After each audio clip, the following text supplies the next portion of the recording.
And all these symptoms started popping up.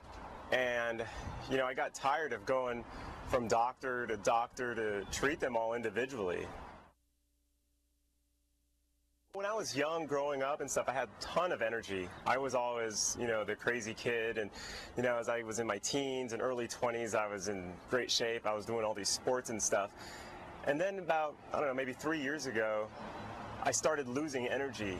I was being fatigued more, and, you know, I started gaining weight, brain block. I mean, a couple times I'd be at work and I'd just be sitting there, and all of a sudden, like, everything would go blank and I would just have to stop. Sensitivity to cold, my hands and feet were always cold. When these symptoms started happening, you know, it started affecting all these activities that I did. You know, I remember I was lifting weights once, and I'm just trying to get, you know, the energy to finish up my weightlifting routine, and, you know, it seems like right in the middle I would just get fatigued and I wouldn't have that extra oomph, you know, to push those weights through and get it all done. I discovered about my thyroid problem when I was talking to a friend of mine, and he was saying that his sister had these, you know, similar symptoms that I was describing to him, and he said his sister had hypothyroidism.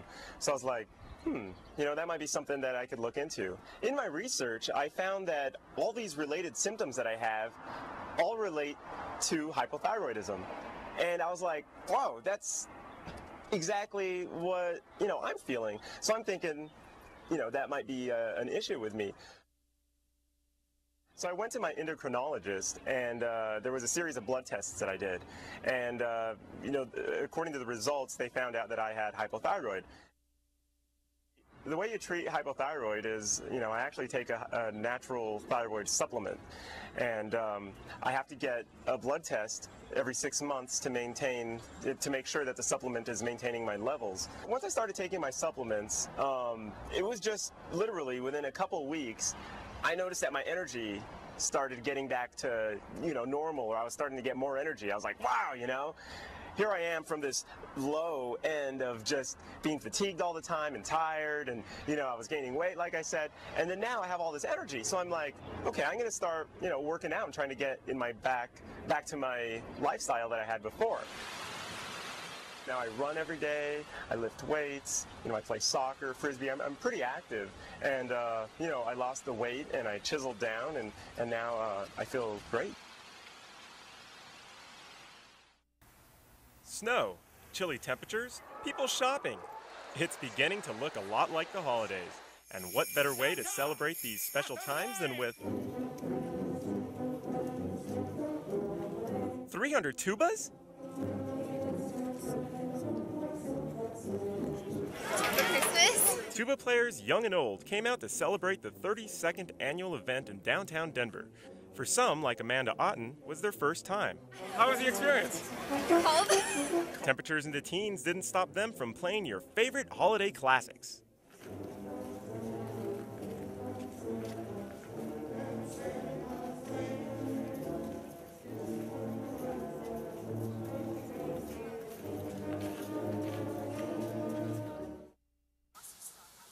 Explore and enjoy the mountain garden up high in the Rocky Mountains. The Betty Ford Alpine Gardens is one of the world's highest public botanic gardens at 8,200 feet. In the shadow of Colorado's Gore Range, the assortment of perennial beds, rock gardens, and waterfalls display an array of the world's most unique high-elevation plants. Founded in 1986, the gardens are a non-profit organization funded entirely through individual donors and the town of Vail. The staff works on various conservation and research programs. Volunteers at the garden monitor the status of local rare plant populations and look for new, unknown populations. The Colorado Natural Heritage Program uses this information to keep a current database of all rare plants in the state. The gardens also provide numerous educational programs for children and adults. Mountain hikes, tours, classes, and exhibits are a few of the opportunities to get involved in these programs.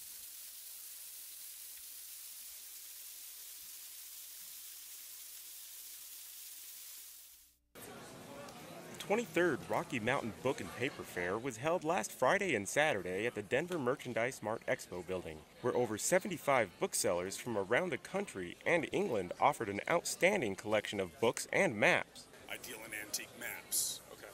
And I have maps from the 1500s up to the 1900s available. The fair provides an opportunity for people to see, feel, and perhaps purchase special books and historical items that are seldom seen outside libraries and museums. Myron West says there's more to it than just looking at old books. To give collectors and dealers a convenient place to come together and have the dealers satisfy the collectors' wants and needs.